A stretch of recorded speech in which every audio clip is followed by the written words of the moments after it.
Hey, hi Charles, how are you? No, I'm just playing. Uh, Hopefully, you can hear me yeah, better now now I can than hear you better now.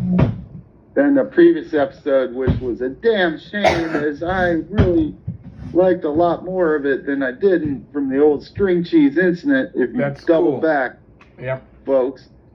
But now we're doing an album that I picked by an artist that I'm usually kind of very hot and cold on. Lee, what are we doing today? Now we're doing an album by Bruce Springsteen called "The Ghost of Tom Joad." The Ghost of Tom Joad. We'll get into what that's about, as there is a title track and there's a little story to it, just a wee little one. But Bruce Springsteen, Lee, I'm very hot and cold on this guy. Uh-huh. You know what? I'm not typically a big, massive fan, but yet he has a shit ton of songs I like, which is weird. Isn't that weird about this guy? I would say that I might not like a shit ton load. I might be more like a tiny peckle of turd load liking. But the tiny bit that I do like, I really like. So yeah, there's about this is kind of a yeah. No, go ahead, Lee. There's about 2 or 3 albums of his that I'll say are great. Well, I would have said 2, but now maybe I'm going to say 3. But anyways, yeah. Well, were you a massive? Did you enjoy the album Nebraska? That album, I didn't even hear much. I'm not necessarily going to say that I liked it. I'm not going to say I hated it. It's more like the song, like a couple of songs are on MTV, and when they were on, I usually went in the fridge and got cookies and took maybe 10 minutes to find which cookie I wanted. And then by that time the song finished and I didn't hear it. Kind of like that. And then and then if it played again, I'd say, "Damn it, I have to get another cookie." Kind of like that. Well, I'm just asking because this album is compared to Nebraska. Yeah. Quite a bit. And this one kind of flew under the radar. It came out mid-90s. Bruce Springsteen wasn't necessarily hottest commodity on the planet at the time, but it did win the Grammy for the Folk Album of the Year. I will say that. That's cool. And that's the overall tone. This is technically a Bruce Springsteen album, not an E Street Band album. Yeah. And he's got a couple of those through the years, so I do know that. I happen to grow up in a house where somebody loved Bruce Springsteen. Maybe that's why I don't get into it that much. But there is a song on here I really highly enjoy, and that's what drew me to the album. But much like the previous String Cheese, which we didn't quite nail there, I don't think, but I think both of us heard this Bruce Springsteen album, much like the String Cheese, at the same time. Yeah. So let's see what both of us think of this Bruce Springsteen Grammy Award-winning folk album. All right. I guess I'll start. And here we go again. All right. I'll start. Here we go again. All right. All right. Yeah. The Ghost of Tom Joad, the first song. This is a mighty fine opening song. He can do this authentic country folk type of thing really well. So far, this might be one of the best things he's done. What do you think? Definitely tips a hat to Bob Dylan here, complete with harmonica supplied by Bruce. And like I said earlier, it's a Bruce solo album. But the great keyboards are provided by an E Street member, Danny Federici, I think his name is. Okay. And you almost tell immediately because it sounds like a lot of that later 80s Springsteen stuff. Springsteen practically whispers this one. It's atmospheric and dark. And it was also inspired by the song The Ballad of Tom Joad by one said Woody Guthrie. The harmonica work is excellent. Pretty cool hearing old Bruce break that out. So a really solid opener here. All right. Right on. What do you think of Straight Time? This one has more of a folk feel to it, probably a tad bit more in the opener, especially coming from the vocal. Yep.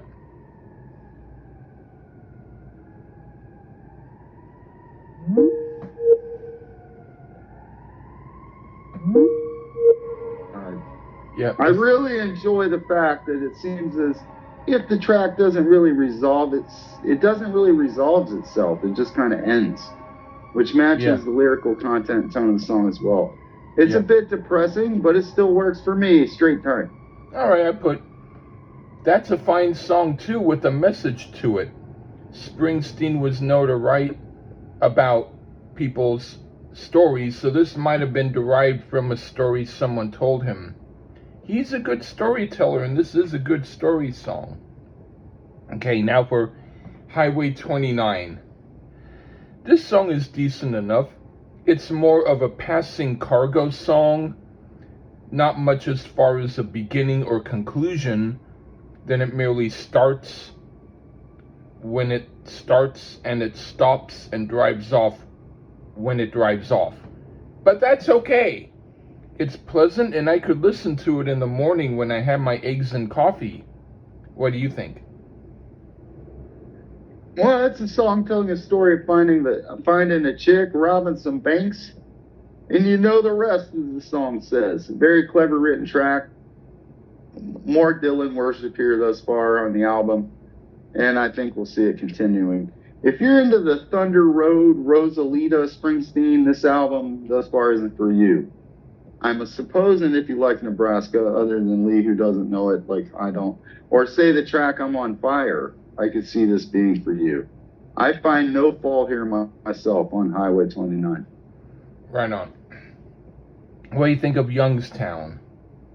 This was the song I was aware of at first, and it's pretty much obligatory that I hear songs about Ohio.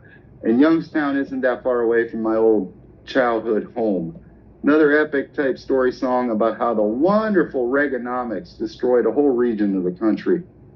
Jenny isn't a girl, it's a blast furnace, and about how America was built in that furnace. I enjoy this song. This one has about the most power thus far. Again, a little bit depressing, but the truth is usually. So a good song here in Youngstown. Right on. This is pretty good. I was surprised when the band started playing. I wouldn't have minded if it was only acoustic guitar, but the band was good, and the song fit. I give it thumbs up. Okay. Yeah. Now for Sinaloa Cowboys. Okay. This is interesting. Maybe musically a little less great than some of the other songs as far as my taste is concerned, but it still works musically, and it's not a bad song. It's still good. What do you think? Back in that more folksy style here, it's a ballad of migrant workers bouncing from job to job in California till they start cooking some meth. Pretty interesting, as it's not really so political of a song. It just says how one can slip into dealing drugs versus killing themselves in fields for peanuts. And ultimately, one of the mentioned cowboys dies when their cooking lab blows up. That's how deep the story is here. Huh. It's a solid song, but wow, man, very, very depressing. This makes grunge music sound like the Brady Bunch kids. Huh. But I like it. All right.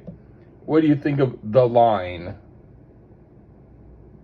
More Dylan worship again, style-wise. Bruce gets to the point a bit more and pretty much just tells you what's up.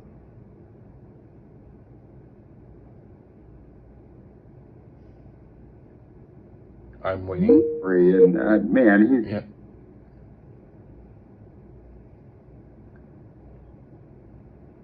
One more time. It's kind of going in and out. Right. But now you're back. How about now? Yeah. Okay.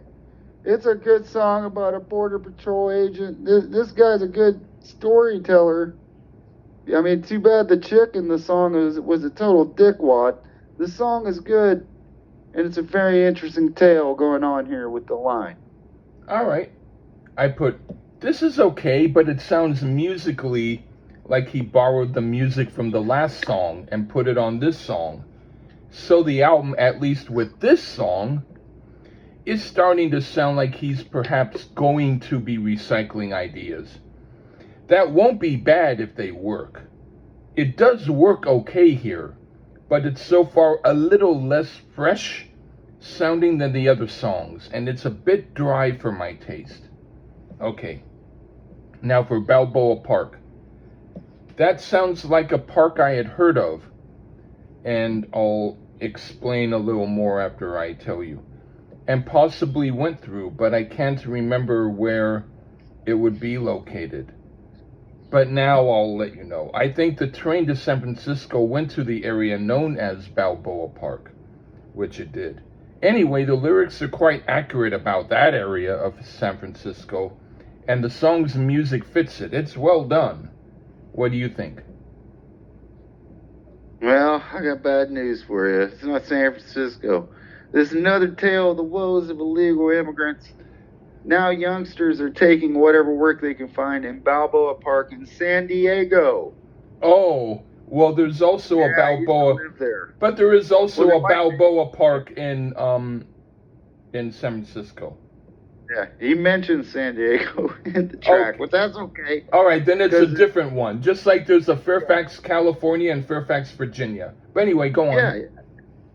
The third song in a row in the same ballpark. So I guess this subject was highly on his mind at the time. Another uber mellow, depressing song. But it makes sense. The song is not about a fun subject, and the truth can be depressing. Don't listen to this album, though, if you're in a sad mood. Okay. What do you think of Dry Lightning? Well, seemingly, we've moved on from the theme of immigration here, and just the song I describe as more Americana sounding, but sad and melancholic again. And it's almost, and that's the key word there, almost a love song. For this album, that is. I dig it as more of that mellow song, but not quite as depressing as some of the others, where you have to listen in that right mindset. You could just hear this one, and it would work. Bruce even put some little solo flourishes on his acoustic guitar, so I like this one quite a bit, old Dry Lightning.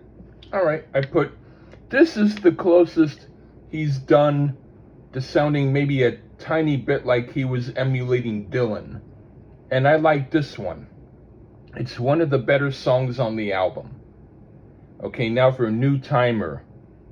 This is perhaps one of the best songs so far on here. It's got that old country folk song, I Dig, and it's done quite well. What do you think? Well, story set in a past America here. A man decides to go west to find work, hopping freight trains. And what I like about this song is it's not really a celebration of making this choice. It shows some bad things that could come deciding to go this route. Another strong song here. Springsteen sounds great on it. While yet again, kind of a bummer, that's a point of the whole album. And another one I really like what he does with the guitar here. Right on. What do you think of Across the Border? Another track centering on the border. And this one here is more of the dream of building a new life for his love, which is probably the most pure reason here out of all those type of songs. The dreams people have and making a better life for their partner. Another fantastic harmonica solo here. This is great folk goodness to me. Another solid song here, Across the Border. Right on. I put, this is nice too. It's to me even more of a traditional country folk type of song. Maybe updated, but still holding its old folk edge, and I like it quite a bit. And now for Galveston. This is a good song too, like a folk tale. And the music is atmospheric, like I could hear it at night on the dock of a boat. Galveston Bay, anyway. And it would put me in a good mood. This is a cool song. What do you think? Well, this is a story of a Vietnamese boat person and the immigration to the Houston area after the Vietnam War. And I've lived in the Houston area, so I know these tales a little bit. Thematically, again, chasing that American dream. Some have it easier than others, but we also get the story of a Vietnam vet in the story and the problems they have and how these two groups of folks don't always work out. But we do get a happy ending on this song. I also understand the vet's point of view. I understand both people's point of view, and that's the song's strength. It's very easy to relate to and intelligently written, and thankfully cooler heads prevailed in this tale. Right on. What do you think of the last song? My best was never good enough. See, to me, this is 100% Dylan style here, but I'm not the Dylan aficionado like Lee, but it sounds a lot like something he'd do. We close with a pure folk song, and not quite as epic as some of the other tale-type songs here, but it even got a little humor, which is rather odd, as there wasn't a lot of humor on this album. I also enjoyed this, but again, overall, the album to me is great, but it's depressing and not the best to hear in a dark, somber mood. I think it might not help you, but if you're in the right mindset, it's a fantastic album, and I enjoyed it.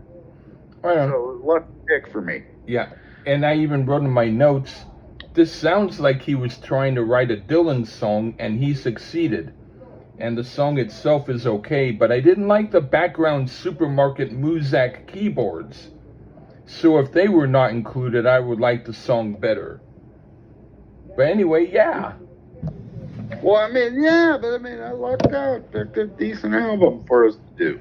Yeah, I think it's one of his best.